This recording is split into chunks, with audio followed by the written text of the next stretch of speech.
राजा राजा पहले के जमाने में राजा बुढ़ापा में आकर बुढ़ापा में अपने पुत्र को राज सौंप करके चले जाते थे भजन करने के जंगल। तो राजा थे तो राजा तो तीर धनुष चलाते ही हैं। तो बार बार जब तीर धनुष पर नजर पड़ी तो उसके मन में पहले का संस्कार जाग गया।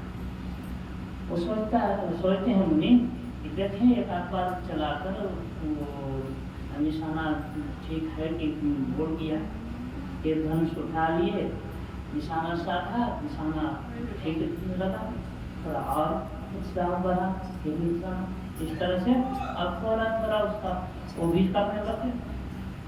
अब इस तरह से होते होते मुनि का ध्यान भजन तपस्या नष्ट हो गई। तीरंदाज तपस्या नष्ट हो गई, इंद्र का मंसूबा हुआ।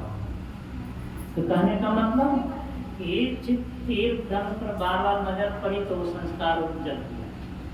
तो उसी तरह से घर में संत महात्माओं के फोटो तस्वीर चित्र रखेंगे, बार बार उन पर नजर पड़ेगी तो आपके अंदर जो शुभ संस्कार है वो जग जाए और अशुभ संस्कार जग जाए।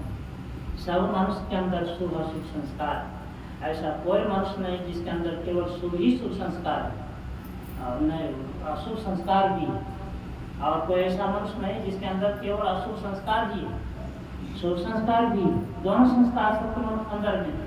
तो जिसको पोषण मिलता है वो बढ़ जाता है और दूसरा दब जाता है, यही होता है।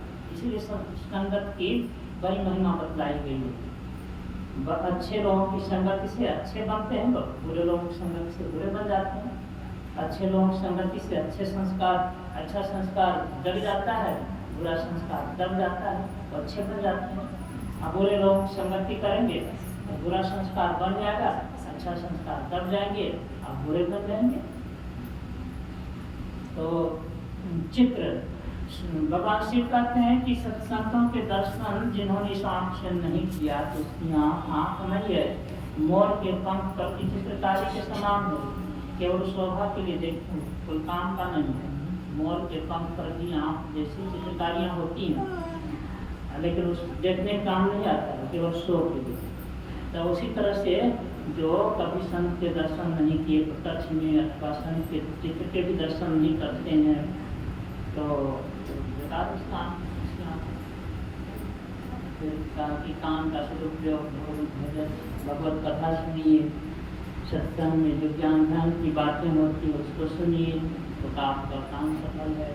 इस तरह से सब आपको आप सफल कर सकते हैं सत्संग करके। तो सब चीज सत्संग है, सत्संग है, सत्संग कीजिए तो सब काम। बिन सत्संग भक्ति नहीं होई, केतन मिले द्रवै जग सोई। गोस्वामी जी कहते हैं बिना सत्संग के भक्ति नहीं होती है, अर्थात भक्ति का आरंभ सत्संग से होता है। इनकी भक्ति ईश्वर की होती है, परमात्मा की भक्ति। ईश्वर कौन? ईश्वर वही है जो दुनिया को बनाए हैं और अपने नियंत्रण से दुनिया को चला रहे हैं। सारी व्यवस्था उनकी है और उन्हीं की सारे पर सारा संसार चल रहा है। ये सारा प्रकृति मंडल एक महान यंत्र के नाई परिचालित होता रहता है, जिनके इशारे पर वही ईश्वर कुल मालिक सर्वेश्वर है। वो कैसा है? वह कोई व्यक्ति नहीं है और व्यक्त नहीं है। इसी आँख से आप देख लीजिएगा, सो नहीं, और व्यक्त है, अव्यक्त है, इंद्रियातीत है। और केवल आप अपने से देख सकते हैं। या कोई पूछे कि ईश्वर कैसा है तो जैसा आप हैं, तो सीधा उत्तर जैसा आप हैं। तो आप कैसे हैं? तब ज्ञानी लोग कहेंगे कि हम तो यही जो शरीर यही इसी का पलटे बताए। अभी भी किसी से पूछा जाए कि आप कौन हैं, झट से आप अपना नाम बोलोगे। उससे पूछा जाए कि आप कौन हैं, झट से नाम बोल रहे हैं, मेरा नाम सिकंदर शाह है ना, मेरा नाम है ना अशोक जी है। तो किसका नाम है? सिकंदर शाह या अशोक शाह, ये किनका नाम है? किनका नाम है? आपका नाम है, शरीर का नाम है, आपके शरीर का नाम है, आपका नाम नहीं है। आप शरीर नहीं है, आप शरीर में हैं। शरीर को पहने हुए, जैसे कपड़ा पहने हुए, आप कोई पूछे कि आपको कपड़ा है तो कितना खराब लगे। तो उसी तरह से कोई कहे कि मैं शरीर हूँ, ये बहुत बढ़िया बात है। संत लोग कहते हैं तुम शरीर नहीं हो, तुम